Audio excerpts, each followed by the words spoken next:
Okay, recording.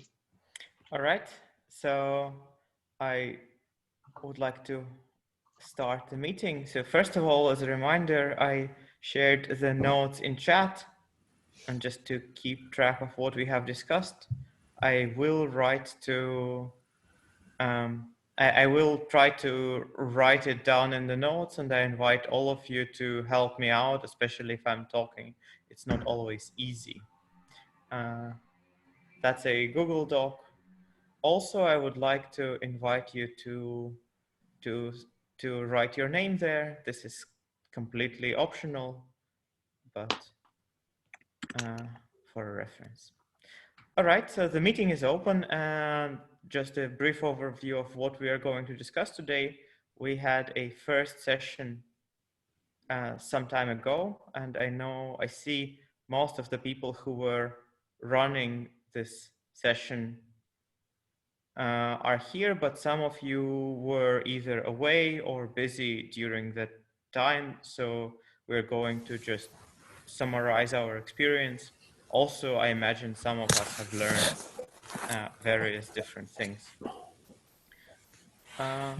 Then the next thing we're going to discuss what outside contacts we have received and what we could do, because some of us have been in discussions with various other parties, including the APS.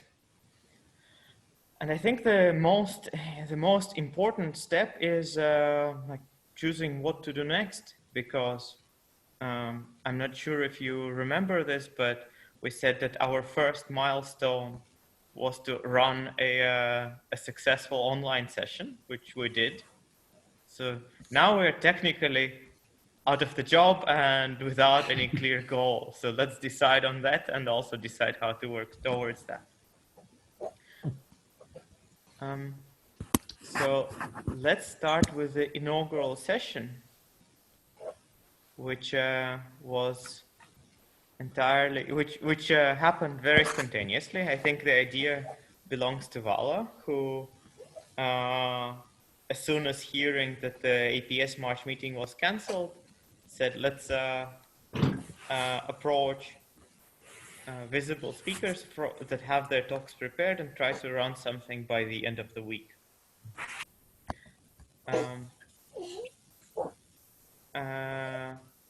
So then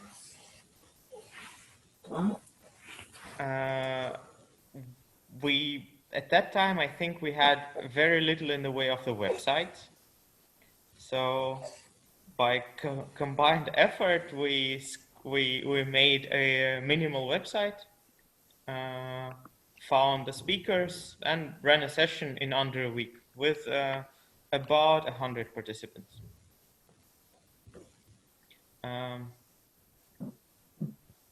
So let's see. Let me think. I think it's fair to say that most of the things worked well, but let's see what have we learned, and what were the most surprising good things, and what were the hardest thing to handle.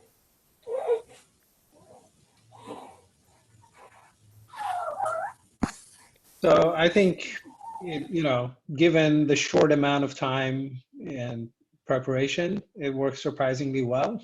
The sessions were run smoothly. I think that's mostly the feedback we got from the speakers, and also locally here from our group. That's kind of what I heard. A few things maybe that could improve when there is also more time for future events. I think the speakers weren't quite, not all the speakers were quite as familiar with how to do some of the things, or maybe it took them longer to go through the guides. So one suggestion was to provide video guides. both for the speakers and also for the audience. And that's something we can sort of make uniform that way, and play, say, at the beginning of the session, like a short clip, you know, how to raise your hand, or, you know, what is the expected behavior and so on. And then I think the other was, well, this is kind of what I was thinking, that the website may need some thinking about, you know, if we are having multiple events, how to organize the website, maybe have separate web pages for events. I mean, for this one, we didn't need to do that. It was our first one. So I thought that went okay. But if things start to take, you know, accumulate, then we need better organization of that on the website. I guess the idea was always to basically people copy the website or the repo and then create their own one. And then in the main VSF, just link events and just link the different websites, right? Xavi, this is mostly impractical. Okay. First of all, that requires a separate domain. And the amount of setup for having your own repository rather than creating a page within a single repository is a bit too much. Yeah, that's fair. That's fair. But I was also under the same impression that Xavi mentioned, that the idea would have been for other organizers to clone or just, you know, duplicate the entire website, and all they have to do is edit the markdown files. So is that actually necessary? I mean, regardless. No. I mean, no. I think Anton is right that the easiest thing would just be to have a sub page on this website. But the idea that I had when I chose Doxify was that it's super straightforward to use. Mm-hmm. And the argument and the reason for that was that I also was under the impression that perhaps other conferences might want to have their own website. If it's GitHub, they don't need to have a domain name. They can host it right from there, and have their own sort of, you know, landing page and a couple of extra. Perhaps they want to have their own modified speaker rules or these things, so that they could just copy everything and edit it. Just a moment. This is something to think about, I guess. Yeah, right. Yeah. Yes, indeed. Let's move on to other conclusions of the first session. Say, something interesting that I have observed is the amount of participants. Admittedly, we had good speakers from visible research institutes, and overall a raised public interest. Mm-hmm. However, we had 2 days worth of announcing. And we had about 100 participants. This has to be compared with for example, the photonics meetup that was planning for 2 months and repeatedly announcing essentially throughout that period. They had about 1,100. Mm-hmm. I mean, for sure, 2 days is not really enough, right? I agree. And I got multiple responses from European folks that it was like, you know, it's late in the day on a Friday. Yeah, I had some of those too. Yeah. Right. Results. Yeah. They essentially asked, is it going to be recorded? Because I'll just watch them afterwards then. Mm-hmm. Yeah, exactly. I got a lot of that. Interesting. But I think the day of the week was a factor there.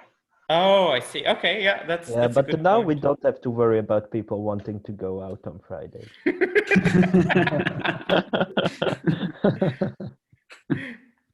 Yes.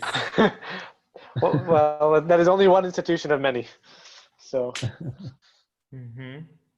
No, but well, so of course the limitation of the short-term announcement was that a lot of the people registering for the session were our direct peers, like people who see our message on Twitter, colleagues of the speakers, colleagues of ours. But still, the number I think indicates that, say, less than a month is quite enough time for advertising an online session to a small network. I would also add that the Photonics online meetup, they had these Twitter poster session, and they had, I think, a couple of hundred posters, and those were retweeted, and I think they contributed to spreading the voice, because students you might not even know working in your field, they submit a poster and then they tweet it, and then their friends retweet it. And I think that helps spreading the word beyond the social circle of the organizers. Mm-hmm. By the way, Julia, did you participate in the meetup? In the Photonics one or yours? Yes. No, the Photonics one. Yeah. Ah, nice. No, but so I'm wondering,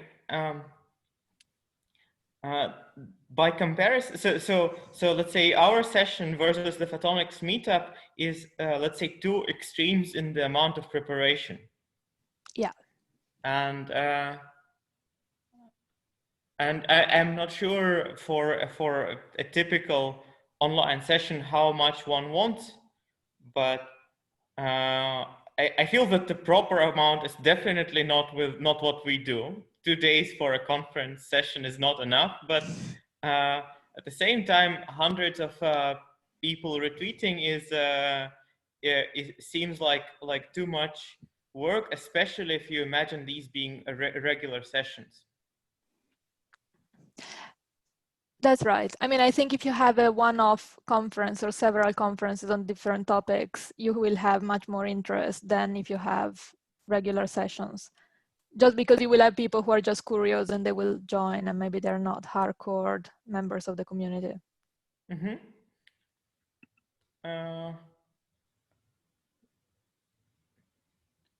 Right. Yeah, okay, so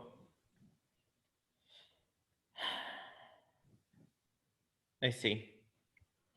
Yeah, so all right, so that's a good point. We would need to. It's a good idea to understand how much advertisement and how much announcement is worth usually. Also, it's also the question. Oh, sorry. I wonder if the cancellation of the March meeting resulted in some extra publicity that definitely, yes. wouldn't have happened otherwise. No, we were definitely on the low side. I don't think an event can be advertised usually within 2 days. Yeah, that's not, that's not business as usual. Right. I think we got people because of the March meeting cancellation, right? That was the whole idea. But also there were a bunch of other types of meetings around the March meeting time, so we might have been overlapped with other meetings. Yeah. And get less. I don't know. I think so. I mean, to me, the first question is what the aim is and who you're hoping to reach, because one reasoning is that without conferences, even the small workshops will be canceled. So maybe 200 people is what you need if it's about presenting more technical results to your direct peers. Or there is the option of trying to go bigger. And I think, Anton, you shared the document a while ago on Twitter about the advantages of online conferences. Of course, one advantage is that you can get students who normally would have no money to come to a conference and people who are working on slightly different topics. And then the other option is to go for impact and trying to have one event or several events that are branded individually to attract maybe 500 people who are not necessarily people, you know. And I think both options would be of value in this moment. Yeah. But they're quite different in the way you approach them. Yeah, but so I think our overall goal is not to organize conferences on our own, but rather to accommodate community to organize events that they consider useful, and to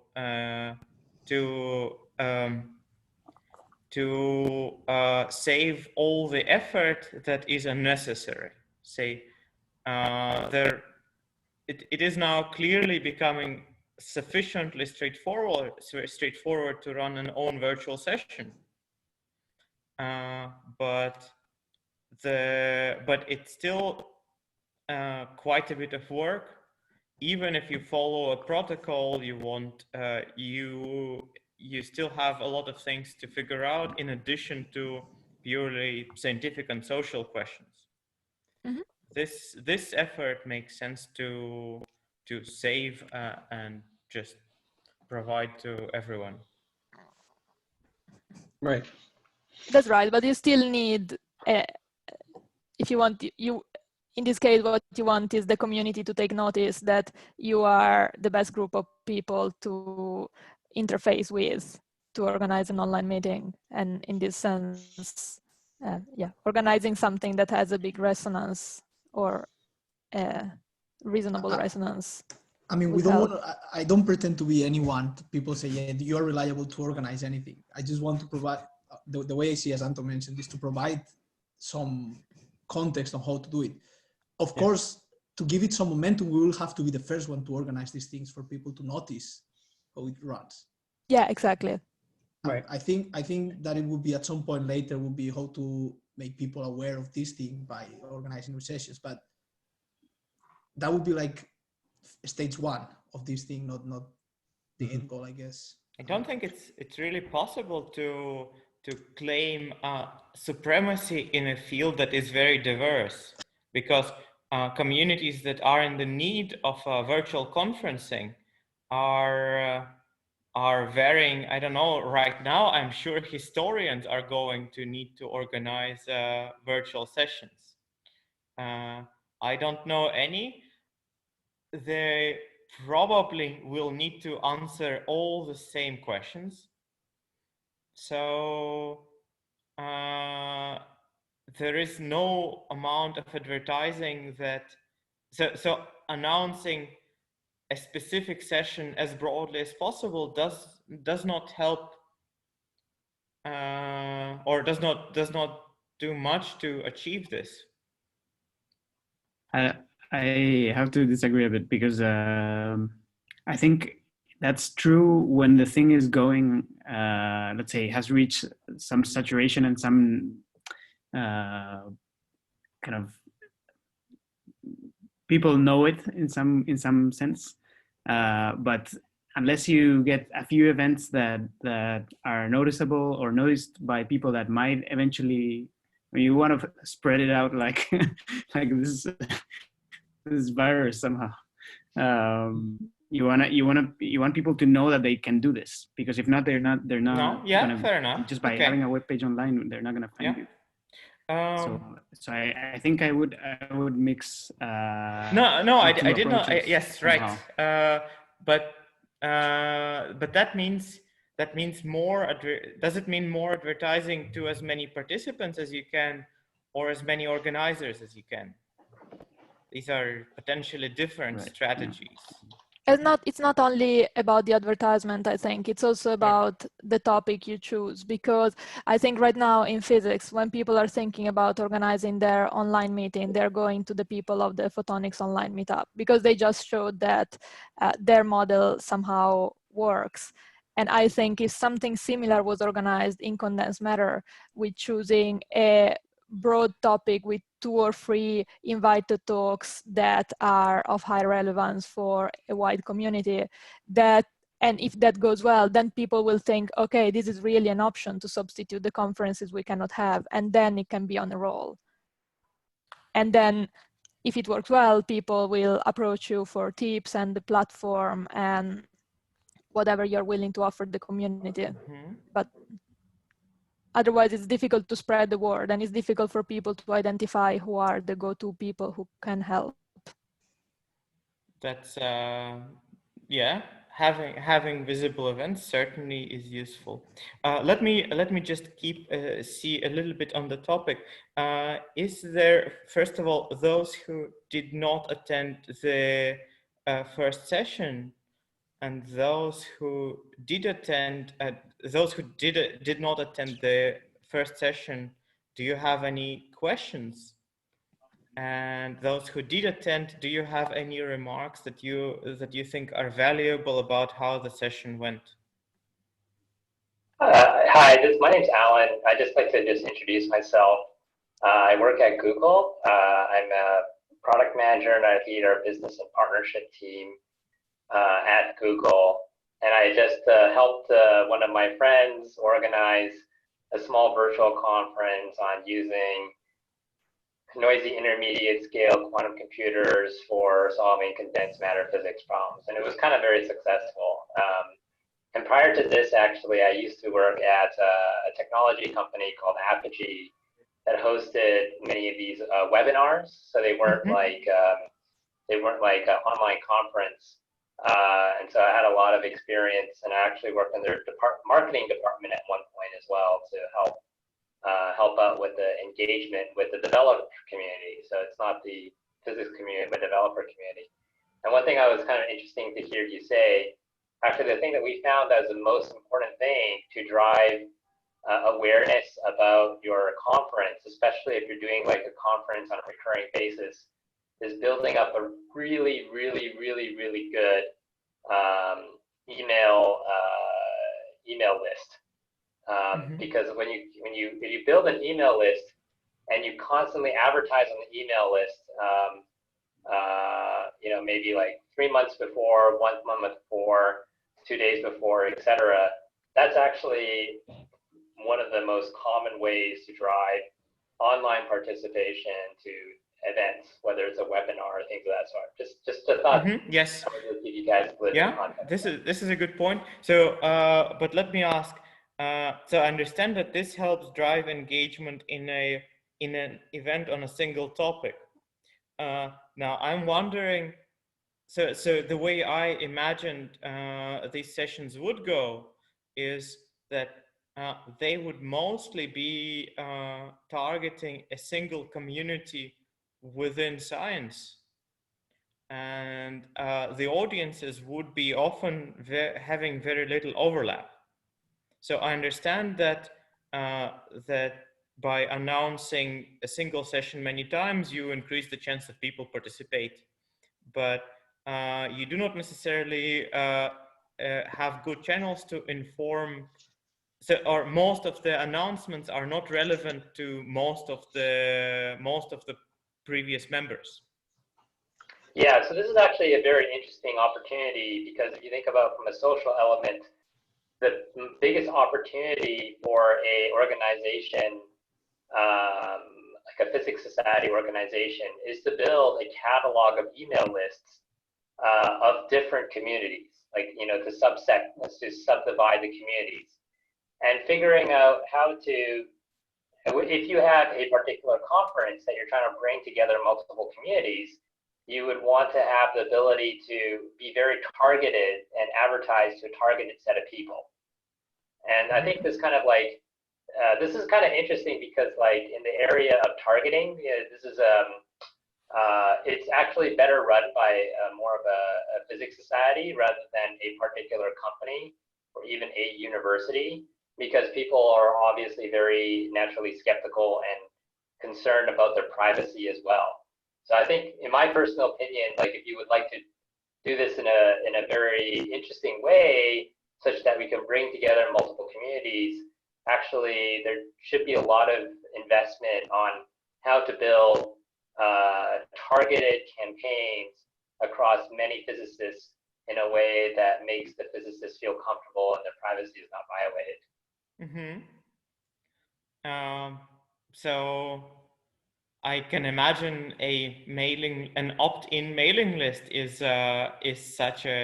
could provide such a service. Yeah. But so that of course doesn't allow you to reach new people. But on the other hand, On the other hand, it does, the main way I think to reach new participants is through the networks of the event organizers rather than through the network, rather than by broadly announcing them. It depends. I mean, there are other organizations that do have a natural channel to get new users, right? Like APS gets new users every year. Okay, yeah. So there's Yeah, fair enough, partnership yes. with them. Yeah, this actually brings us to the next next relevant point. I think just to summarize the first session, are there any questions about that still, or remarks? Anything we missed? I have a question. Yeah. How did you manage questions? Could everybody directly ask a question to the speaker? Yes, that's really an important point. First of all, we are still experimenting with the proper format, and the way we did it right in the session was to let the community members raise their hand. Then we would have a moderator interrupt the speaker and reply. This feels this I think is different from certainly what the Photonics meetup has done, and also different from most of the online events. I think webinars don't usually allow live questions, but in our experience, this was rather useful because the speakers tend to feel lonely. Having a question from the audience gives the speaker a feeling of connection, and also allows to pace the talk. This is actually a good point to bring up as well. That was an idea that I had after the session was over, because we even had a one of the speakers making a remark about this. So we had an idea of the conference organizers designating a special person whose role would be to actually interact with the speaker and potentially say out of order, saying, this is interesting, or can you explain that? Or even have two such people, one with a less specialized background and one with more in-field background, to be able to ask more technical questions. So I feel there's still quite a bit to learn there, but audience questions interrupting the speaker worked out really well, I think. Yeah. Could I raise another point, another question? I guess all of the talks were based on slides. Were there, like, did people use other means, or like, I'm thinking that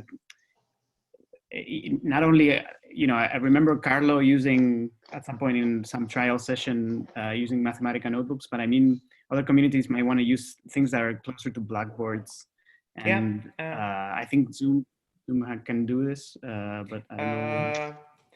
So indeed, in our session, everyone used slides, but I can now say with absolute certainty that whiteboard works, because this morning's lecture was delivered by my colleague to 100 students, and he was using a tablet that he was using for note-taking in combination with a laptop. So his camera was recording. He was using the laptop webcam, and on a separate login, he was using the tablet's screen. Takes a little bit of figuring out, but it worked really smoothly, even from the first try. So so she needed two different logins? How do you have two different logins? He needed to log in twice, yes. You can log in twice with the same account. Just open another. You can on two different I'm not sure devices. if it was the same account or a different one, but anyway, this really worked. And so something I've done is just use the same login. Use either on an iPad, for example, you can use the Zoom whiteboard or even a different app. Yeah, And that's share what that that's what we screen. did. Right, and then the camera still is showing your, I mean, broadcasts your view to the audience. Yeah, the point is a little. So the problem is that if you're either writing like this, Yeah. or Right. you're broadcasting your nostrils. So yes, so you have to be careful about that angling. That's true. Yes. So can the people who have experience with this maybe update the guide, like to specifically talk about this whiteboard feature? And yeah, that's a good point. That's exactly as a task let's item, mark it all. in the notes somewhere. But so as far as I know, it is also possible to use like a separate iPad or something. Yeah, that's what Tuno did. Okay, yes. so that's what the conclusion was. Okay. Yeah, right. So that should account for most ways of people making presentations. Indeed, some communities really need their blackboards, but that worked fine. The tempo also seemed comparable. You might also want to use it to answer a question, for example. I mean, it's something that. That's right. Good point. Like just as an oral seminar. Yeah. As an oral seminar, some people just go into the blackboard naturally and start writing the answer, ideally. Yeah. Yeah, that's important. All right. Shall we conclude with this topic and move on to the next one, or are there still questions? I want to add one more thing from the session. I think on this issue of speaker audience interaction and how the speaker kind of feels lonely if there's not good interaction. I think part of the guide to the speaker should include something about how to set up the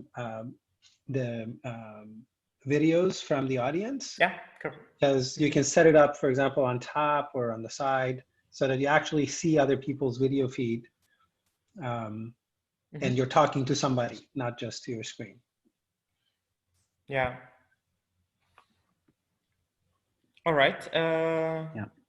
So with that, let's indeed move on to the next point, which is just what actually perhaps it is. I'm just wondering. It may be worthy to first discuss what our next goal should be, and then discuss. I'm wondering. No, I think the current order is still decent. So so following the first session, we had several contacts with people not initially involved in the planning. One of them was the CIO of the American March meeting, who first of all expressed an overall interest in the platform, suggested that we could get some support from the APS, and on this vaguely positive note, I think we concluded. Yeah. So apparently we had just missed the deadline for an APS Innovation Award, and he was suggesting that maybe we could apply to that or something of that sort. Although I'm not exactly sure, at this point what to use that for, but I guess we could consider such. Yes. Yeah. So what to use this for depends on what we want to achieve next. Exactly. So several colleagues of mine were saying we're wondering about organizing online seminars, colloquia, etc., which seems to be becoming as important as ever.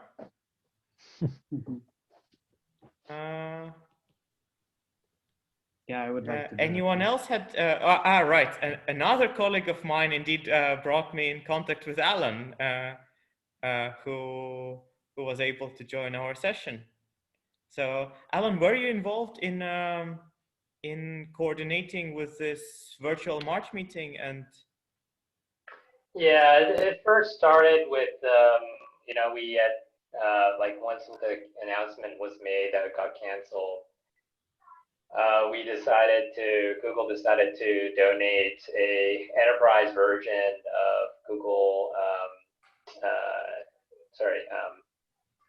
Google Hangouts, Google Meet, so they can host it. I don't think it actually, and I think they ended up not taking that on because it was too complicated for people to train everybody up. So they basically said, hey, everybody, just publish everything to YouTube, and they have like a form for people to do that. But kind of the thought behind it was, in some sense, like APS is all these different tracks, right? And each track has its own program chair for it too. And it actually, I ran that NIST workshop for condensed matter physics somewhat like the March meeting, where you would have like one intro talk, and then you would have a bunch of small talks that were, time bound to like 10 minutes.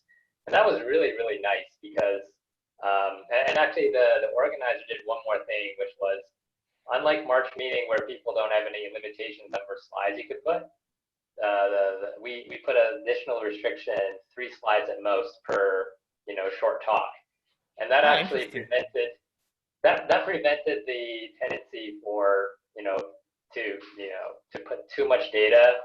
It actually prevented the tendency to put too many slides, as well as putting too much data on the slide. So you were very, very concise and to the point, and actually prompted more questions and conversations, which I really liked.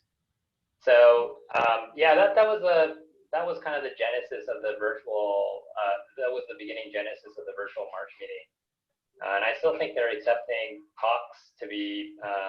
They're accepting people's talks to be uploaded onto the website. So, and in terms of some thoughts that I thought that may be interesting, like how this can complement a bigger conference like March meeting, is that especially for our area, quantum computing, for condensed matter physics, it's a very, very niche area, right? And the developments are happening fairly rapid because these computers are getting better and better.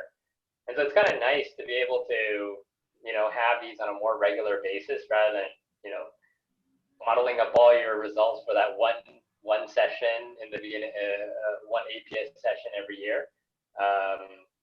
And I think it's a very interesting, different dynamic, especially if you're going to have many experimental results throughout the year rather than, one experimental result every year, every few years.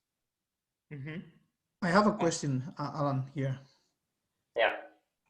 Because it is like this recurrent thing in different topics will involve like some sort of organizers, like a group of organizers that will be recurrently, finding the speakers for the, say you do it every 3 months or every 4 months. Yeah. You will be like, who would be involved in that? Like for instance, I do quantum computing, and one of the things I was thinking for the next step would be to organize a session which, for instance, I would invite someone from Google to speak about their experimental results on the Sycamore as a keynote speaker, and then a bunch of other stuff in quantum chemistry. Yeah. But if I have to do this recurrently, it would be like a lot of effort for me. So how do I engage other people to be organizers of this thing? That's kind of my question here. Yeah, that's a good question. I mean, like, if you look at if APS somewhat has that problem too, right? So let's say, for example, a very niche one would be machine learning for many-body physics. There was something like 4 sessions. There were 4 days of machine learning for many-body physics, but each day they had a different program chair. So each program chair was responsible for pulling in different speakers. So I think the way that let's say you would do 4 sessions of virtual meetings a year, you would try to find 4 organizers, and each of those 4 organizers would take turns on recruiting people. And then, that's kind of interesting. Maybe it could work out, right? Because maybe one of the online sessions, one person is the organizer for getting people and as well as getting speakers, and the other person plays the moderator, right? And then the next session, the other person plays the moderator and somebody else does recruiting of people. So you can kind of divide up the work. So I think one thing that is a little bit of an uphill for this effort is that there isn't yet established sort of name or reputation, right? APS has, that's been around for years, and people actually want to go and organize these things at the APS. For us, so for example, if I want to organize something in some field or for whoever, we would like to have a group, right? So that that group, there's some name recognition, there's some, also division of work, of course, but then that can bring attention. And if you reach out to a speaker, I would say, they would be more willing to devote their time to that, right? And once that is established and done a few times, then I think the next set would be easier. It sort of sustains itself. I have to say though that a lot of young people contacted me, like they are interested in organizing stuff, obviously close by my field, but like I think it would be potentially good to start to do something like that in the next couple month or so. But right, this will come later, I guess. Yeah, right. If you have somebody like the APS to actually say, hey, this is a virtual version of APS that's going to happen on a regular basis, and that would bring the brand name and recognition, right? Because to be invited as a program chair for APS is actually fairly, what do you call it? It's kind of an honor as well, but you might want to say, hey, the virtual sessions, we let very enthusiastic postdocs and graduate students potentially organize it too. So yeah, it could be like a good stepping stone for, for future academics. So I think it might be tough to get APS to sign off on this, but actually that's one of the points I want to make, that if we whether or not we are open to integrate this virtual platform with a conventional conference. For example, let's say if I was organizing a conventional conference and I could advertise that as part of the conventional conference, the last session or one of the sessions would be virtual. So in that sense, it could be integrated into this conventional platform. So the APS is a pretty big brand name, and I'm not sure if they will actually be willing to endorse this, but let's say if I was the organizer of an actual conference, it could happen in that way. That is... I was actually wondering if where we stand upon this issue, whether we would want to distance ourselves from the conventional conference format, or would we encourage that if I were organizing a conference, I could advertise, in addition to the conventional session, one virtual session organized either at the beginning or the end. I think it's a really great idea. So we would need to figure out the detail, but certainly it's an option to explore. Now, also once again to mention this again, I don't think APS is getting APS to endorse us is so hard. But these two things are indeed unrelated. So that is a good point. So we would still need to figure out what this would mean. What is a virtual session accompanying a conference? How it would run, etc. But this is also a useful option. It will also provide a natural channel for announcing such a session, namely together with the conference. Right. Yeah. I have one comment on this. Is your idea to have a session which is virtual, but also with presential people, with like offline people? Because I've been in one of these workshops, and it's really, really hard to interact virtual and offline, or like real people. No, my suggestion was rather that we have one session which is completely virtual. It's not that the audience is sitting here and because that sounds like a Skype talk, which has which has happened in conferences when somebody has to cancel or has a visa issues.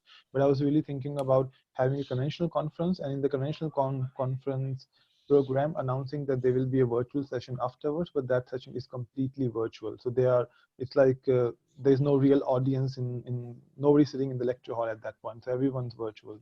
That was the initial idea, but I'm of course just bringing it up for discussion. So if you think it's better to do it another way, this is definitely a worthy format to consider. Yeah, I think it's also worth exploring that option. But one thing about APS, I mean, APS is a professional society, and they're serving the community, and so they can provide service like announcements and things like that. They have various divisions that people are members of, and they have their own mailing lists and so on. So those things could be used for announcement and promotion of an event. I don't think they need to necessarily kind of endorse an event or put their name on it. Yeah. So I know that European Magnetism Association, which is obviously much smaller than APS, they happily announce conferences. So we can definitely announce these virtual sessions there. Okay, so this seems like a channel of announcing sessions, professional societies. Makes sense. But that would be for specific sessions, of course. Right. Yes.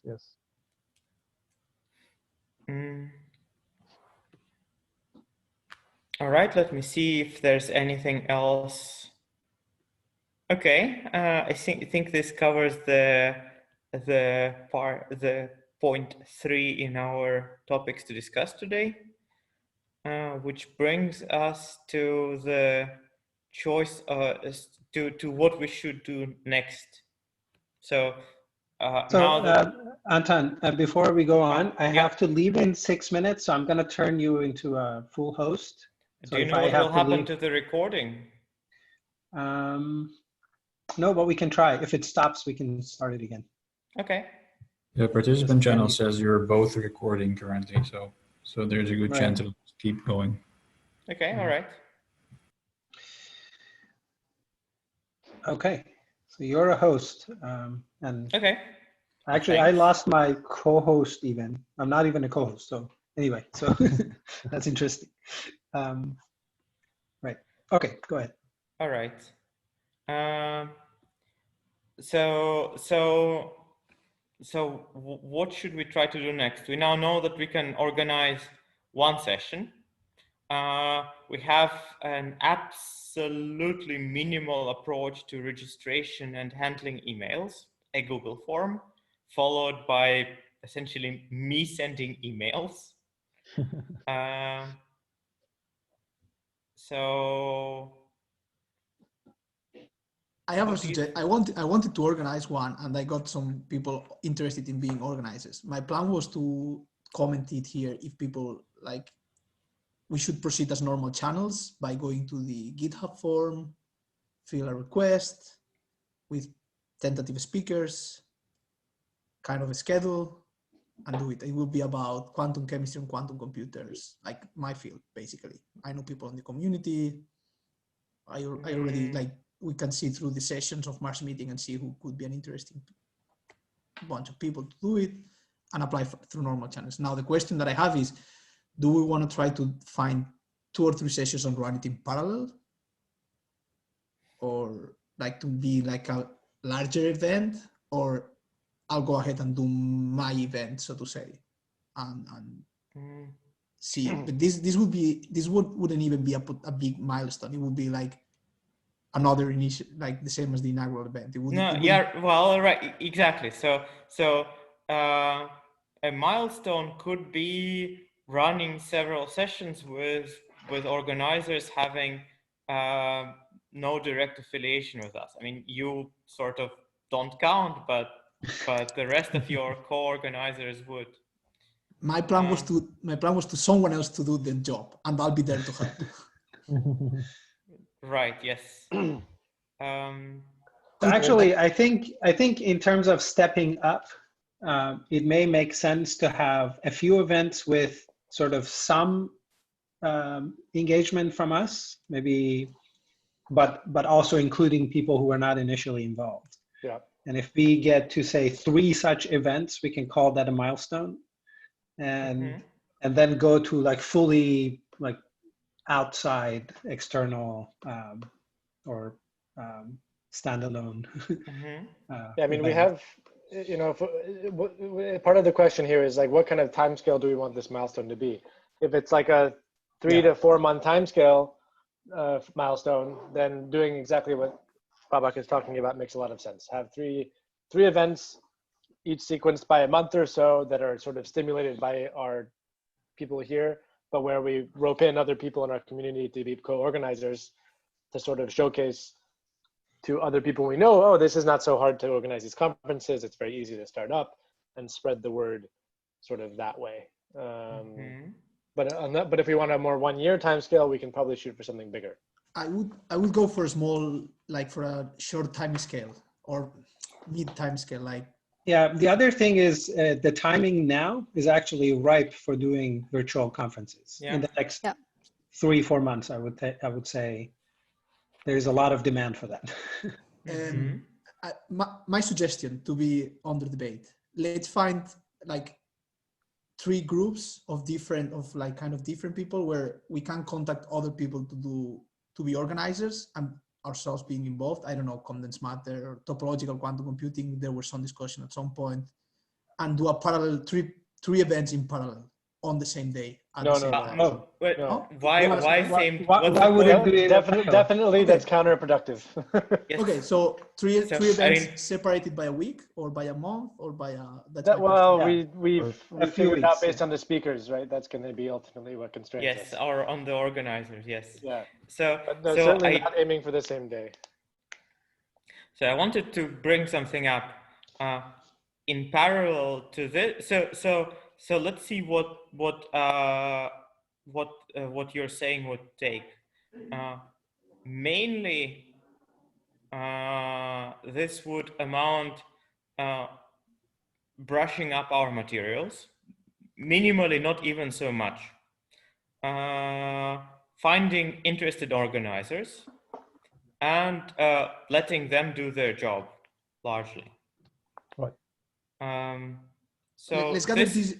Let's gather these as action points. I have to go. See ya. See you. Bye. Bye-bye. You'll be able to catch up, hopefully, if the recording doesn't stop. That's right. Okay, I'll watch it.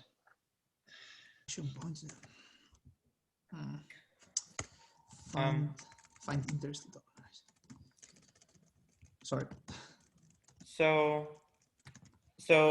that seems entirely doable, also on a scale of a few months. We could announce that we are searching for, in our circles, that we are searching for people interested in organizing such an event, and I imagine this would happen. Something I wanted to bring up as an additional opportunity is organizing, unrelated to that, a somewhat different format event, namely a series of seminars. So 1 talk a week or 1 talk every 2 weeks. Right. That sounds nice. Yeah, I agree. It seems like it would be similar in spirit to the TopoConmat page, right? But with more talk oriented than website oriented. Is that right? Well, we could. So if you're, I mean, we could create a single page for the series. Yeah. Sorry, do you mean these to be just like a seminar series in the same way that a university would have a weekly seminar, or more? Yeah, of a sort of. So we could. Series. Indeed, we could discuss the topics and everything. But I imagine a virtual analog of indeed seminar series. Because actually, a lot of people have their travel plans canceled. Actually, tomorrow I'm running one of these such seminars, but without through the platform. We're just taking Zoom private accounts and just making links, but we are following the Virtual Sales Forum guidelines. Right. Yeah, in fact, like Yale's YQI seminar series is now entirely Zoom based, for example. So this is becoming popular, and if we just say make the equivalent but a sort of worldwide invited colloquium every week or something, that's kind of nice. You can turn it into you can separately have, like what you just said, like a colloquium. You need to find a good name for it and make it a bit more prestigious. Yeah. Then we'll get some attention. Yeah, it's also a good way to add publicity to our this initiative, right? So simple Yeah, way the without advantage of that is that it's recurrent. So yeah, exactly. Yeah. Can we now that on the other, compared to the other format, it requires more work because, well, finding speakers will need to be done on a regular basis. Yep. Although fewer speakers. Well, so basically, when would we want to do this? I mean, it could be a summer seminar series, or say the fall semester seminar series. If we planned it well enough in advance, we could try our best to populate the schedule with high-profile people in advance, and to make it attractive to the public. What about we start in a month? Yeah, that sounds like a good idea, because if we can start, if we can snag people, then yeah. I mean, I have already one. If you want. Actually, just to mention, I was muted before. Just to mention, I have a couple of speakers. Anton, you might know these people. I think obviously you know them. Jens Barson and Julia Mayer. So Jens was supposed to visit Grenoble eventually to spend a few months, and one of the requirements was to organize a mini conference. And now that it's everything canceled, I suggested that to use this this virtual science forum to organize a conference, so that could be part of what we were discussing before. All right. Okay. So I mean, I think having a month of planning and logistics seems to leave us sufficient time. We would need to figure out how to what kind of scope to put on which speakers we are going to invite. But yeah, shall we? I'm not entirely sold in the 1 week, repeatedly 1 week. It seems like if you do it too much, people kind of lose attention. Like once a month or something like that would make it more prestigious. Are we beggars or choosers right now? I think I agree with Ravi, because we also have our local seminars. So once every week, then once every week our local seminars, that can be too much. So maybe we can start let's with make it every 2 weeks. But yeah, 2 weeks sounds like a good idea. Yeah. Okay. Yeah, it also makes it more relaxed. I mean, colloquiums usually are once a month, no? Yeah. But yeah, it depends on the quality of the speaker, I guess. Yes. And the place. Yeah. And the place. The size of the departments, it matters a lot for this. Yeah, absolutely. We should find a catchy name for that seminar. Okay, yeah. All right, but so just to summarize, we seem to agree that both trying to find speakers to organize sessions and finding and organizing a seminar series seems to be a good idea. Yeah, I think I like it. I think the easiest milestone is actually to organize the recurrent series. So we should put it like up in the priority. Yeah, but both are important. Right. But while we search for organizers, we can ourselves start running or starting the bi-weekly seminar in a month. Yeah. Okay. And hopefully by this month, we have enough people. I think we can do them both in parallel. Sure. Yeah. Right, and a lot of effort is actually repeated. Yeah. The only thing I'm saying is like in a month's time, we could hopefully have the first seminar organized by ourselves, and hopefully by this time, people will have already applied to organize sessions, and maybe in 2 months' time, we will have the first non-organized session by us. So session that it's not organized by us. That's what I mean. Okay. Now for this, do we want it to be like strictly regular in terms of day of the week and time of day, or do we be a little bit flexible in this regard? Normal colloquia are set on time and day, right? But that's for other constraints reasons. But here it's less obvious because we're not like set to the schedule of a given institution. I like the symmetries a lot. I would just put it same time, same Yeah, time, it's same day. simpler. It is It certainly makes simpler. it easier. Yeah, makes it easier. Also, So, it but makes then what do we it makes choose? you look professional somehow. You know, if Sure. you Yeah, see the yeah, guidelines. yeah, that's right. Not just I found a random person to talk. Yeah. So then, I think what day and time do we choose? Wednesday. Yes. Defend your assertion. Subject to Actually- discussion. Yeah, Sure. actually, the time difference is also an issue, depending on the speaker. No. Yeah, no, that's the thing, is that like to accommodate Europe and then American West and East Coast, there's not much room. Yeah, I don't know. Like, I mean, there's so many places. Yeah, you cannot accommodate the whole world for sure. Actually, you have a point here. I think it's better to be a bit flexible on the time, because if we want to gather a speaker from the Asia, then yeah, we might get into trouble. It's also to give the impression it's not US centered, I think. Exactly, if sometimes it's on a China friendly time, then it becomes more of a global thing where people are happier to be involved. So this is a great idea, because there are, of course, a few time slots. So there are, I think, time slots that suit 2 out of 3 areas. There's Americas and Asia, Asia and Europe and America. And we could do round the globe seminar. Yeah, it could cycle. Yeah, that would be nice. Yeah, that's a nice point. Yeah. I will put this as a milestone for the next milestone. Yeah, right. Well, I mean, so far we have been mostly focusing on the Europe and America. Yeah, sure.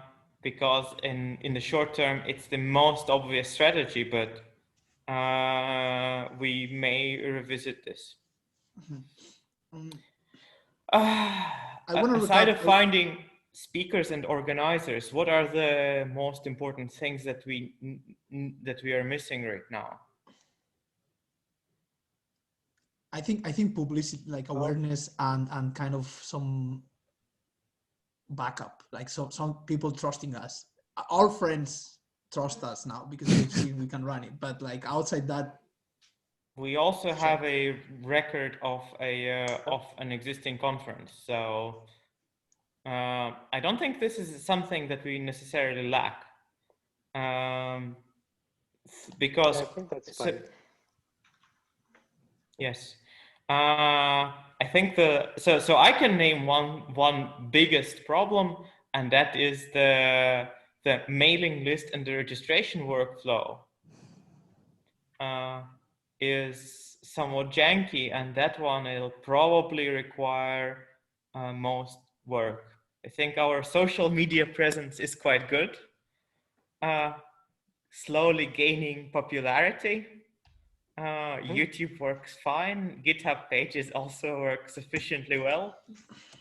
At some point, I imagine we will outgrow the brilliant Doxify, but for now, this is also doesn't look like a problem. So on So on a technical side, it's largely that. I would maybe also mention this like video introduction, or like more concise introduction. Like for me, this was a feedback I got a lot, because some people are projecting it on like a big screen in a lab, and then this question of raising hand became even more cumbersome, and I think with some people I talked, they didn't figure it out until the very end of the conference. So okay, I think we really need to. So that is clearly another thing which we should improve. Our documentation right now seems to be absolutely minimal.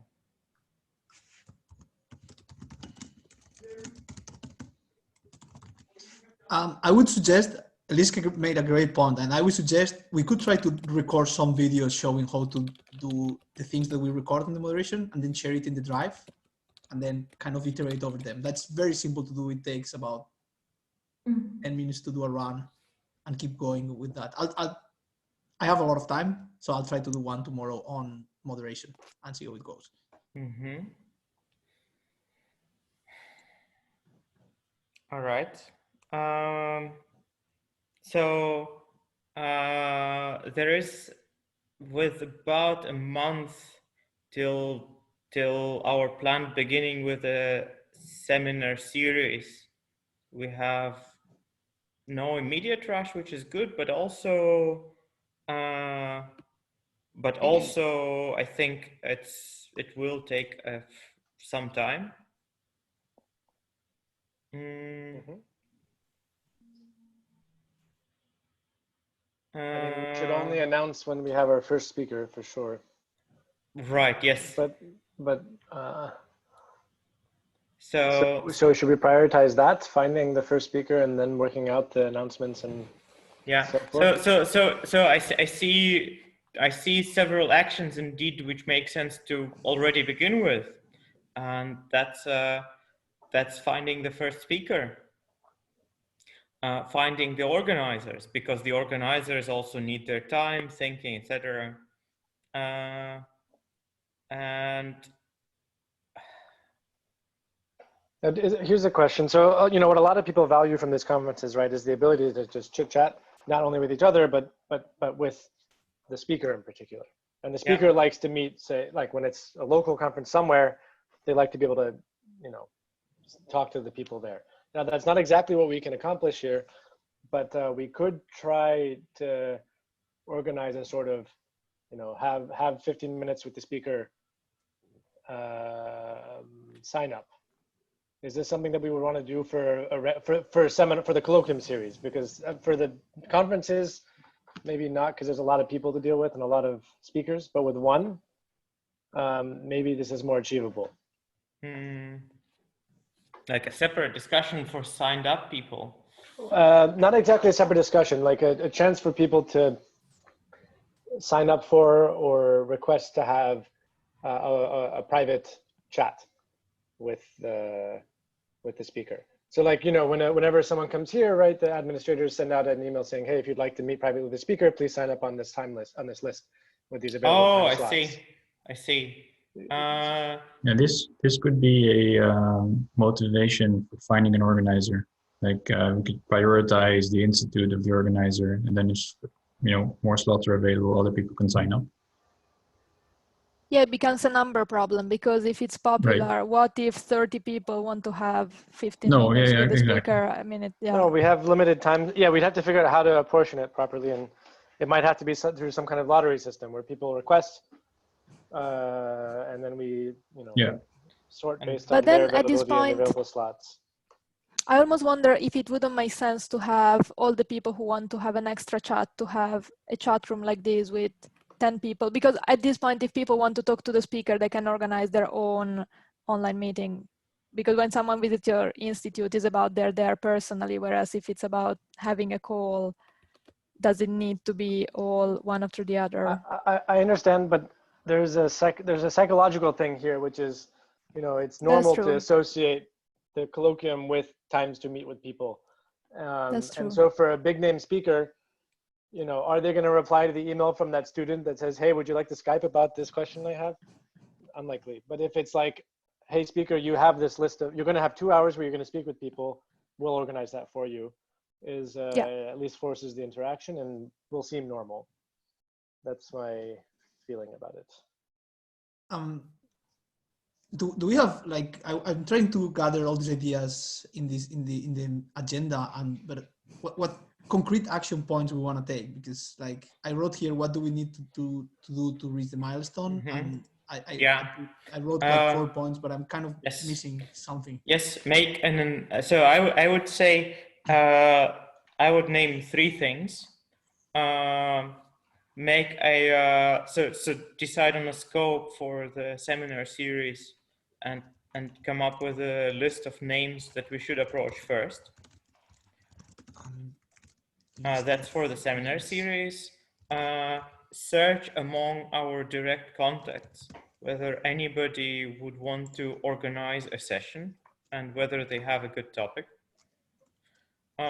Make an inventory of what our website needs and what materials we should update to make it more proper. This is also to address Eliska's point. Yes. So, okay. So, list necessary improvements on material, website, videos, etc. Find list of our peers. So I see three. Can we summarize this in 3 points? List of improvements to our material, finding organizers among our peers for potential sessions, and deciding a scope for seminar series, and a list of names. This is a month time of work, and we should do again. That is less than a month time. Say deciding on the scope and on the speaker list is a week-ish. So 1 week. If you want to start in a month. Right, time framework. And just writing down all these things so that when we take the approach of, you know, I will do this, then we can say, okay, you have a week to do that. All right. Yeah, okay. So the other finding organizers will also, I mean, you can start sending emails around now and see what falls into the trap. I think for the seminar series, choosing a time slot is also important because, you know, I could talk to speakers, but if I don't know what time slot is available, then I can't really talk to speakers. Right. That's a sub point there. Yes. So we should so just as a workflow thing, we should migrate these to GitHub issues. We should probably create like labels which would which we would use for each of those. But I volunteer to do like GitHub issue management. Okay. If nobody else wants, I don't particularly insist. So how much do you want to constrain the scope of this seminar series? That's a good point. My gut feeling would be that it so it probably would make sense if it's relevant to the same people. Like if you're signing up for a seminar series, you probably, so if you're interested in this speaker, you're probably going to be interested in the next one. Can we say condensed that seems to make sense. Yeah. So depending on like the breadth of the talks, if these are broader talks, then and more established speakers, this could be a larger scope. If these are more niche, then it would be narrower, but still it should be relevant. I think the relevance to a single group of subscribers is the key criterion. The idea would in the seminar series would be to change topics like every few months or something. We could run a bunch in parallel. We don't care. I mean, okay. Well, eventually we don't care, and it wouldn't be us who run them, but I don't know. How do we do this? Like, do we go to we put this in the issues on like put this in GitHub issues and then people I'll take this, and see if this approach of divide and conquer and works. We expand the discussion in more detail. You put check boxes next to them too, if I recall. You can do a lot of things with GitHub issues. All right. Are there any other questions? So I think this determines our next goals. Are there any other questions that we need to discuss?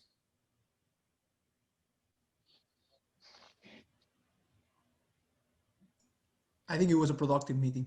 Thank you for organizing it, Anton. My pleasure, as always. All right.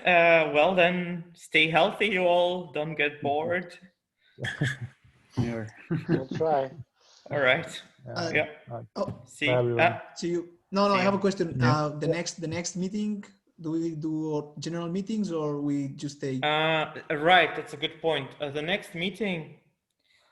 I would do separated meetings for people working in the different subtopics of. Yeah.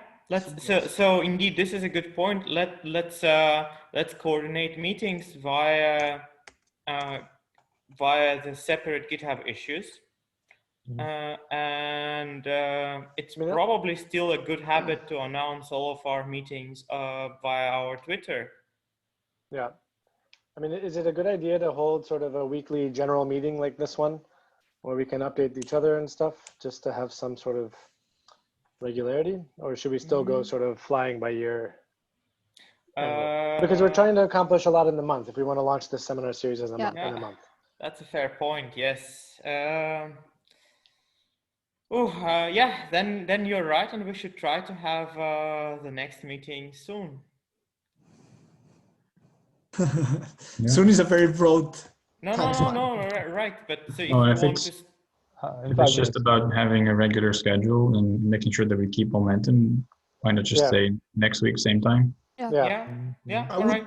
I would actually do in 2 weeks' time and allow next week to do one meeting on the subpoints. No, I mean, then next week we'll just hear it, like we all say we have no updates. Okay, we're done. And if we do have updates, then we do updates. Okay. Yeah.